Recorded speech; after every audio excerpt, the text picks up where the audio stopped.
Hello, xin chào tất cả các bác đã quay trở lại với kênh của Văn Học Vlog và mình là Văn Học Lazada. Và ở đây thì mình có xin được một con laptop. Cái này thì mình sẽ có một project riêng với con này. Đây, mình xin được con này tên là mã gì đây? Con này là Lenovo gì đây? Con này là mình không biết mã là gì anh em ạ. Xem nào. Nó là con XT01 hay sao? X201 đây. Đó. Con này là dòng cho business thương nhân nha anh em. Cái này thường các bác nào làm về doanh nghiệp, những người là nói chung là có tiền ý. Cái dòng này không phải là dòng cho dòng kiểu laptop thì nó có mấy dòng như là dòng phổ thông, dòng bình dân. Còn cái này là dòng cho những người gọi là có tiền, gọi là business thương nhân. Và cái này chúng ta sẽ bung thử em này xem nó có những cái gì nhá. Ok.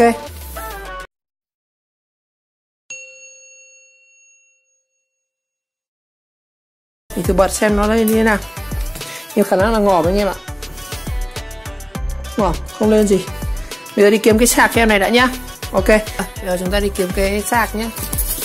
Mình nhớ mình có cái đống sạc của thằng này rất là nhiều luôn ấy. Không biết để chỗ nào. Ôi trời ơi. Ở đây anh em. Kiếm được một đống nguồn đây này. Nguồn 5V, 12V mình có rất là nhiều luôn. Nguồn này 12V này. Cái nguồn 4,2V đây. Nguồn cho laptop đây. Bây giờ cho con X201 rồi. Đây. Thì nó có 2 em này rồi. Đây. Đấy này. Vừa mới cái kho thì cũng kiếm được con sạc đúng cho con thằng này luôn anh em ạ. Lenovo X201. Rồi mình sạc thử nhá, xem thế nào. Nhiều khả năng con này là chết nhưng mình cứ thử xem tình trạng nó thế nào. Rồi thường cái sạc này thì nó sẽ là sạc 20W, là 20V anh em ạ. 20V 65W. Số của nó đây anh em, 20V 3,25A. Dòng con này thì nó dòng rất là cao nhé. Rồi để thử xem cái sạc có xấu không, mình cắm vào mình nghe tiếng tách là được. Đấy, nó sẽ check là được. Tại vì cái dòng này nó không có đèn anh em ạ. Rồi, mình cắm thử con này xem thế nào.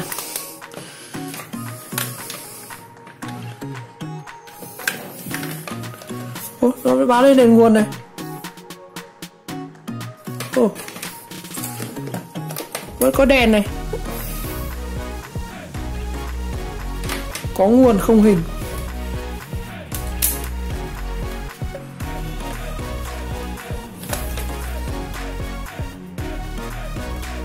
Mà vẫn có đèn luôn.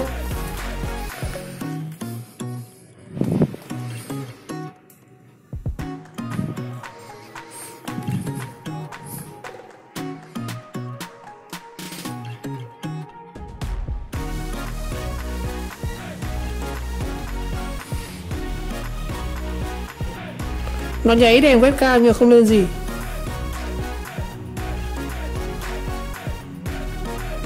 Báo kêu tít tít.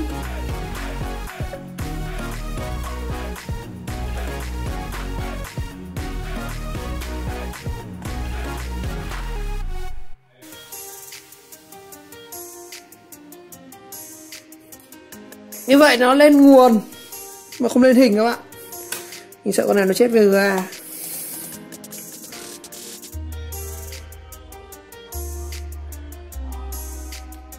Thử rút pin đây nào.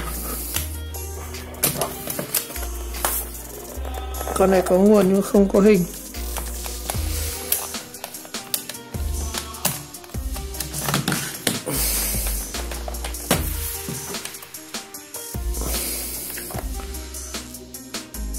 Vẫn lên. Và có nguồn vào.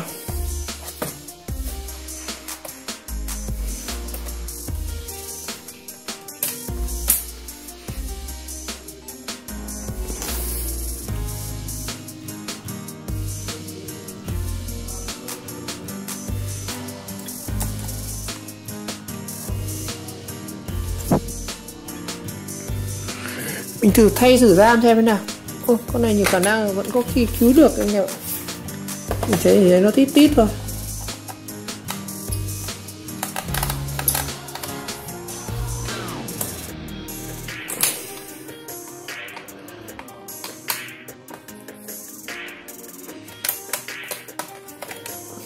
Ủa, con này nó còn hai con giam luôn anh em ạ. Ủa. Con này nó đang dùng là một con 4GB này của Lenovo. Một con này thì mình không biết là giam gì đây. Một con cũng của 2GB. Con này cũng 2GB này. Con này xem nào.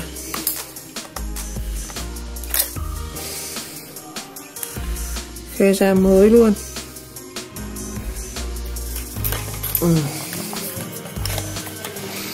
Rồi, ở đây mình có hai con RAM. Một con là PC3. PC3 tức là RAM 3 anh em nhé. Đây này, cái của nó là PC3 này. Con này là cũng PC3 này. Ở đây mình có một con PC3, một con là PC2, con này DR2. Cắm thử con của mình xem thế nào. Con này có 1GB thôi anh em ạ. Con này để mình chuyên thử thôi. Cắm thử xem nó thế nào. Xem liệu có phải chết RAM không.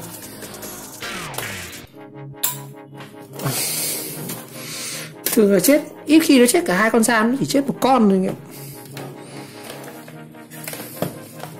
Có đèn nguồn đây.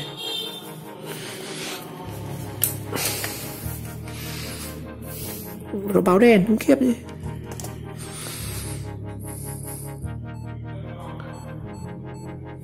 Kêu tít tít.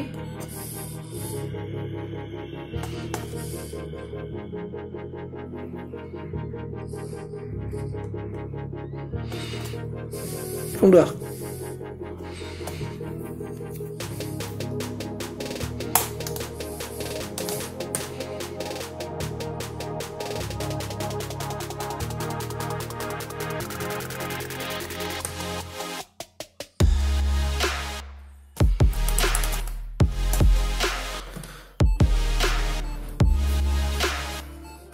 Không được nha. Thôi mình thử bung ra xem bên trong nó có gì nhá. Con này không biết nó đã sửa chưa anh ạ. Em mình mới tháo ra mình xem biết là nó kiểm tra xem đã sửa chưa. Ốc ở đây thì mình thấy hình như cũng tháo rồi anh em ạ. Tháo rồi, tháo chắc là lấy ổ cứng rồi. Đây cái khe của nó này. Con này nó khá nhiều khe anh ạ. Đây là cái khe gạt wifi này. Nó có khe cắm cạc mở rộng này, cổng LAN này, cổng VGA này. Nói chung nó đầy đủ các cổng luôn. Con này thì không có cổng HDMI em ạ. Đây lấy mở này. Cái này chắc là khe ổ cứng đây này. Cái này nó có cái ốc để tháo ổ cứng.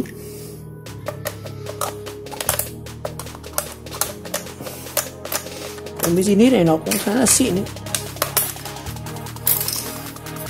Đây là cái chay ổ cứng. Nhưng mà chắc là thằng cu em nó tháo rồi. Đây cái cắm ổ cứng đây nghe. Tháo luôn con da của mình đây.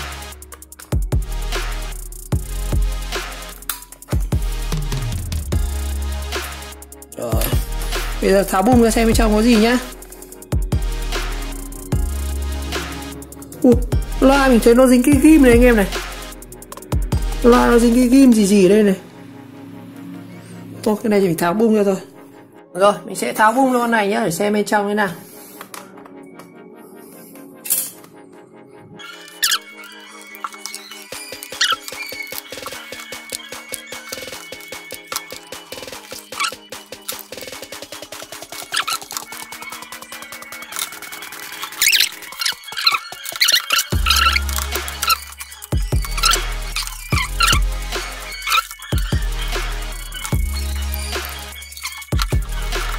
Bên một bên này nó ra này.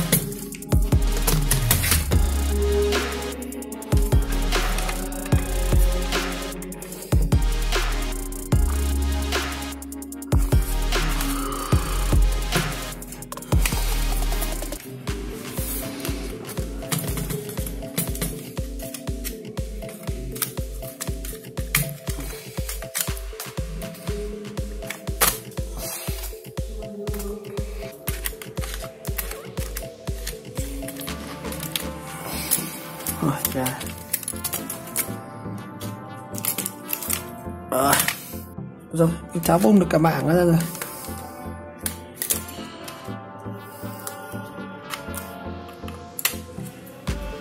Đây là loa này, đấy cái loa anh em thấy không, nó dính cái ghim này. vì nó có nam châm mà, nó hút luôn cái ghim ở đâu vào ấy. Đây là cả wifi, các lại cả bluetooth, cả mở rộng của nó đây, đây cả mở rộng thôi.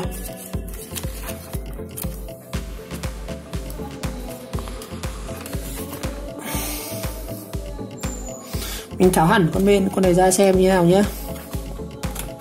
Đấy, anh em thấy sự khác biệt của dòng Infinix chưa? Quạt nó bằng đồng này, nó đắt, cái đồng này, đồng nguyên chất luôn này. Ui dồi, đồng nguyên chất luôn anh em ạ. Thường là những cái dòng bình thường chúng ta dùng nó chỉ có cánh nhôm thôi, nhưng mà cái này nó tản nhiệt bằng đồng ấy, nó thì đồng nó sẽ tốt hơn rất nhiều so với nhôm.